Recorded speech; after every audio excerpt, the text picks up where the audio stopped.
नमस्कार, स्वागत है आप लोगों का हमारे यूट्यूब चैनल स्वर संगम में। आज मैं आप लोगों के लिए लेकर आया हूँ संगीत का लेसन 9। लेसन 9 में आज हम जानेंगे हिंदुस्तानी संगीत एवं कर्नाटक संगीत में समता तथा भिन्नता।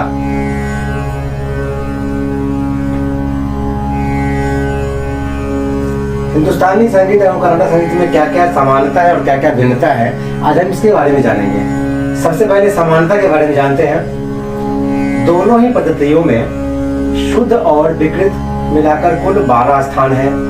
दूसरा, दोनों ही पद्धतियों में 12 स्वरों में से ठाठ या मेल पद्धति के आधार पर रागों की उत्पत्ति होकर संगीत में उनका प्रयोग किया जाता है। तीसरा, दोनों ही पद्धतियों में आलाप गान स्वीकार किया जाता है। चौथा, दोनों में ही आलाप एवं तालों के साथ चीजें गाई जाती है। पांचवा, जनक यानी ठाठ का सिद्धांत दोनों में ही स्वीकार किया जाता है। आइए अब हम जानते हैं भिन्नता के बारे में। उत्तरी संगीत पद्धति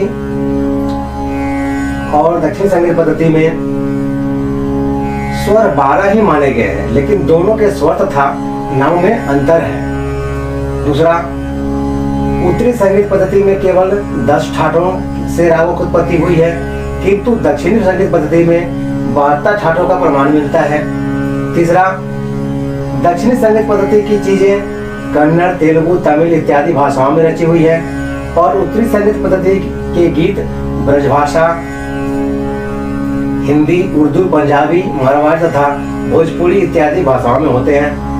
चौथा, दोनों पद्धतियों के ताल भिन्न भिन्न होते हैं। पांचवा, दोनों पद्धतियों में स्वरोच्चारण तथा आवाज निकालने की शैलियां भिन्न भिन्न हैं। छठा, दोनों पद्धतियों के प्रायः अपने अपने स्वतंत्र राग हैं, अर्थात अधिकांश दक्षिणी राग उत्तरी रागों से समानता नहीं रखते हैं। अपवाद स्वरूप कुछ ही रागों में दोनों पद्धतियों के समान है।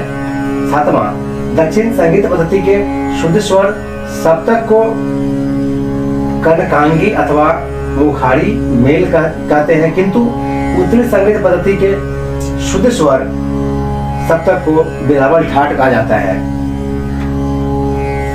ये दोनों संगीत पद्धतियों में समानता एवं भिन्नता है।